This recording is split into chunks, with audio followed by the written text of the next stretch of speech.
বিসমিল্লাহির রহমানির রহিম। আসসালামু আলাইকুম। হ্যালো গাইস, কিচেন হাউসে আপনাদের স্বাগতম।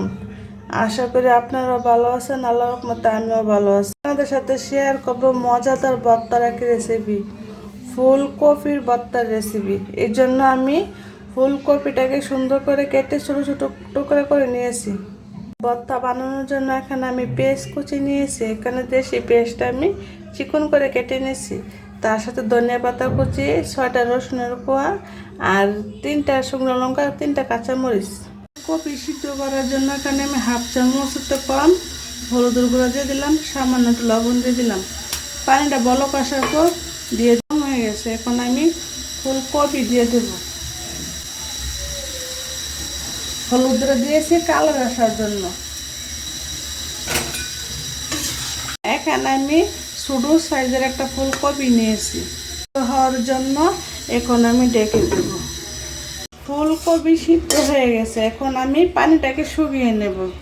ফুলকপির পানিটা শুকিয়ে গেছে। এখন আমি নামিয়ে নেব। কড়াইতে পরিমাণ মতো সরষের তেল দিয়ে দেব। এক করে সব উপকরণগুলো ভেজে নেব। ভাজা হয়ে গেছে। এখন আমি নামিয়ে নেব। ওনার সাথে পেঁয়াজ কুচি করে ভেজে নেব হালকা করে। পেঁয়াজের সাথে আমি ফুলকপির একটু ভেজে নেব, হালকা করে ভেজে নেব। পেঁয়াজ রসুন ফুলকপি ভাজা হয়ে গেছে। এখন আমি নামিয়ে নেব। স্বাদ বাড়ানোর জন্য এখানে আমি একটা তেলাপিয়া মাছের পিস দিয়ে দিলাম। মাছটাকে ভালো করে ভেজে নেব। মাছ ভাজা হয়ে গেছে। এখন আমি নামিয়ে নেব। লবণ দিয়ে মরিচগুলো ভেঙে নেব।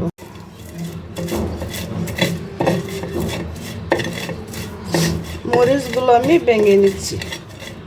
মাছটাকে বেছে নেব। মরিচগুলো ভাঙা হয়ে গেছে।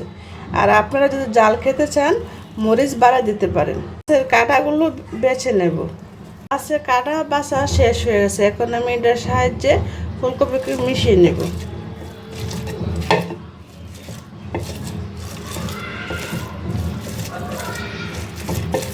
হয়ে গেছে। এখন হাতের সাহায্যে ভর্তাটাকে ভালো করে আমি বানিয়ে নেব।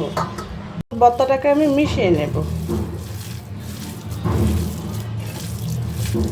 তার সাথে দিয়ে দেবো তো কাঁচা ধনিয়া পাতা।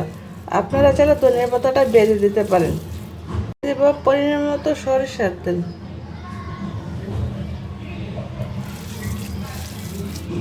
আপনাদের কাছে যদি ফুলকপির ভর্তা রেসিপিটা ভালো লেগে থাকে অবশ্যই লাইক, কমেন্ট, শেয়ার দিয়ে দেবেন আর সাবস্ক্রাইব করে দেবেন।